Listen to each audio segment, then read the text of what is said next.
Start with Coach, and then once you're done here, we'll get you guys up to the stadium. But go ahead with questions. Any idea how many tickets 1890 sold? I don't know. I think it's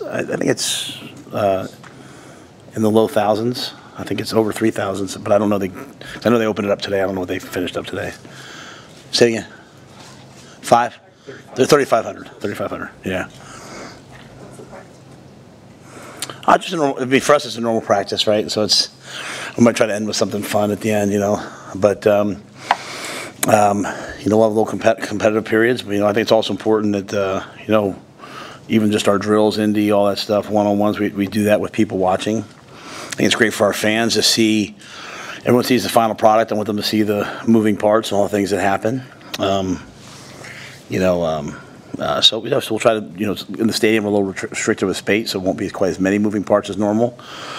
And then we'll finish with some third down, and then both the kickers will kick tonight. So a chance to see them both as first timers, kicking in front of the crowd. So it'll be really good for them.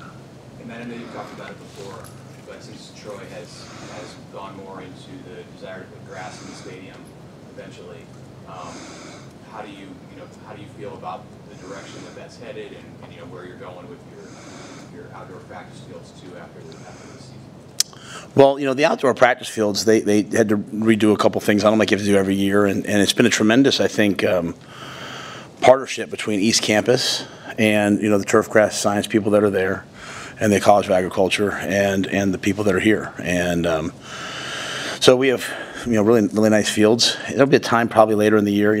Courtney just got here, and he's talked about hey, later in the year you have to replace and sod out the grass to play late into the year. I mean, we want to play 7 months of football. So, I feel I think field turf is great.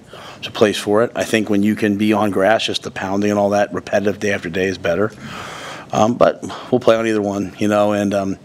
When they first put artificial turf in here, it was very cutting edge, right? Because it was really hard to grow grass in this region of the country and have it, now grass strains and all the things that you can do and lamps and, it's just a whole other level. So, that's certainly something I'm in favor for, but of the things I'm worried about in my life right now is whether we can pick up third down blitzes, so that's something that, Troy's kind of spearheading. But, if we can do it, great. And if not, certainly we're an agricultural college. So I think when you have a turf grass science department as esteemed as ours is, having grass just, brings more people to the university as well.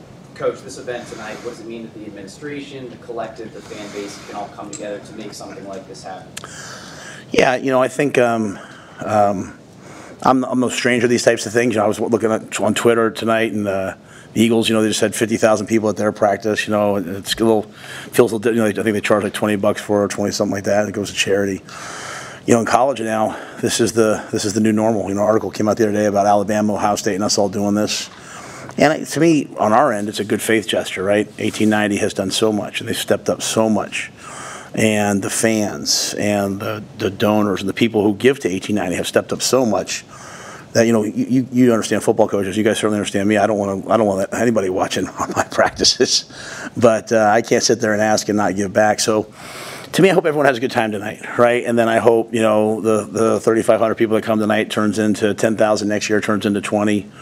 I also know there's a lot of people who, kids who maybe can't get a ticket, to a game and paying $25 and coming out and watching the guys practice. I mean, this will be a lot of football tonight. And it might not all be like the most exciting things in the world, but if you like football, you're going to get a lot of stuff there. And so you guys are going to have stuff to talk about on all your podcasts for like days. I mean, seriously, because it takes me hours to watch all the tape, right? Like, hey, we got to go watch that punt one-on-one period. Hey, we have to go watch that. So it's just, to me, it's a lot of football. And you have a chance, in my mind, to see the guys that are just beginning their journey here, or they're kind of down the line on the depth chart in people's minds. You can kind of see what they do, and I'm anxious to see that. So I hope people have fun. I hope people, get some ready for August 31st, and I hope we continue to grow it. I know you're just a few practices in, but what are some early impressions of how guys have picked up from the summer and the spring? Yeah, I mean, we're light years ahead of where we were in the spring. I mean, they've done such a good job. I mean, Corey and his staff, Mitch, Chris Peduzzi, all the off-the-field staff, but the credit has to go to the players.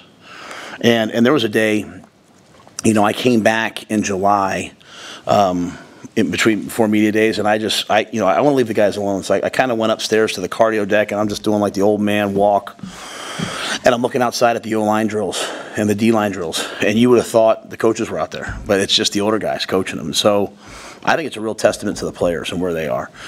So I'm really pleased with where we are after 4 days. We have a long way to go, but we're night and day ahead of where we were this time last year. I can say that much. Is there an extra level of evaluation that can come out tonight when you are practicing in front of a crowd and see how some guys respond to that? Yeah, probably evaluation, but even more so teaching. I had a really good young player the other day, and I said, how'd that period go? He said, I learned. He said, it's my first time doing it, I learned. For me, part of the teaching process of getting, a young team, we have some older veteran leadership, but we have some young players, getting them to understand that, Michael Jordan, LeBron James, Steph Curry, they don't change their shot. They don't think about their shot, and they don't change their shot in the final seconds. They do what they do. So with thousands of people out there, we've got to go do what we do. And so if some people don't do that, it's not like we push them down. We're just going to go back and teach them. And training camp's a period of highs and lows, man. Some days you're really tight. Some days you're beat up, but, you go out there anyway. So we look at the aggregate, and really next Saturday the scrimmage will be probably really important day. But I do think having the crowd and seeing where we are in that regard will be awesome. If someone scores a touchdown and, does the Rod Tidwell and takes off their pads and starts dancing, I'm going to be upset. So hopefully we can stay in the moment. You guys been able to stay pretty healthy so far?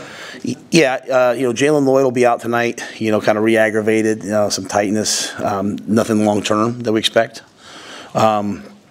I'm going to probably hold Tommy Hill out of tonight, because he dealt with something in the summer, so it's just kind of load management for him, just getting him back. You might see a fist fight out there because he wants to practice. Prince will kind of just bang knees, nothing long term, but just they'll hold him tonight.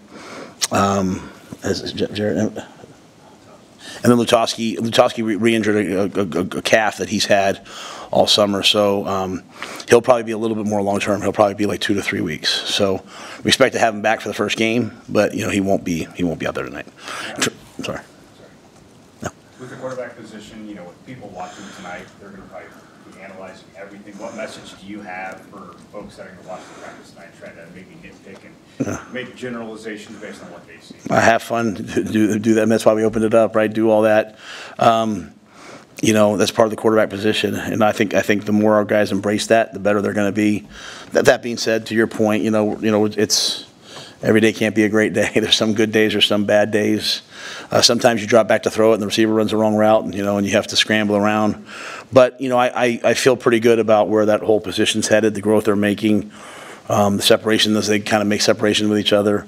And I truly believe it'll take 2, maybe 3 guys to get through the season, just based on history, not based on our guys. So I keep encouraging all our staff to coach everybody. I'll say this to you guys: I think there's guys that you'll see tonight that you might not even recognize their number. You'll be like, who is that? Because sometimes I have to do that as I'm watching the tape, because there's 3 number 47s or 3 number 30, whatever. That by the end of the year will be helping us, and so. It's important that we evaluate every player. But the quarterbacks, that's what everyone's going to be here to see, and hopefully they play well tonight just because it's a practice. Just a follow-up on Latowski. How do you feel about that interior group? I know some of the veterans are talking Justin Evans has really impressed them. I mean, how do you feel about sort of that? Yeah, Justin Evans played well enough last year to win, so I know he's a starter for us. Mike is having a really good camp, which is great, I've been very blunt about Micah, and I like where his head's at, and I like where his practice is at. So Micah's having a good camp. Tyler Knox having a good camp, and many more. So one thing about the O-line, we got some bullets in the holster. So hopefully Henry gets back, because he's a big part of that group. But we have a lot of other guys we can move around and put them in there. Holding Tommy out, in addition to the load management, does it give you a chance to look at more guys? You have a lot of experience there behind him in the corner. How is Sire right, and then what are you seeing from the young guys? Yeah, you go to one-on-ones, Mitch, and they all can cover. That's the good news. Like, I'm watching Amari Sanders, I'm watching Larry Tarver, and I'm like, man, we got some guys. It's just about, can you mentally day in and day out handle the rigors, handle the amount of stuff that we do. So that I can't answer that yet, right? Are they ready to play? But from a talent standpoint, they're unbelievably talented. As I say to our players, skill beats talent. You're big, fast, run, explosive. That's awesome. Now you have to develop skill. but they can cover. Can they handle all the other stuff? I think they can, and I have a lot of confidence in them. Throw Jeremiah Charles in that mix, all those young guys, they're all going to be ready to play. And then we're moving a lot of guys around, like Rhule Buford's a guy who's good in the spring, good in the summer, so he'll play some corner, some nickel. Marquise Buford. No, Marquise is out too, right, tonight? Yeah, Marquise is out tonight. Marquise banged knees yesterday in practice, so he's got a little. Him and Prince will have bone bruises. That should hold him for a day or two. But Keith has been playing corner and safety. Malcolm's been playing corner and safety. So that field, as I told you guys, that field safety is kind of like a nickel. So they do both. Anything else? All right, thanks, guys.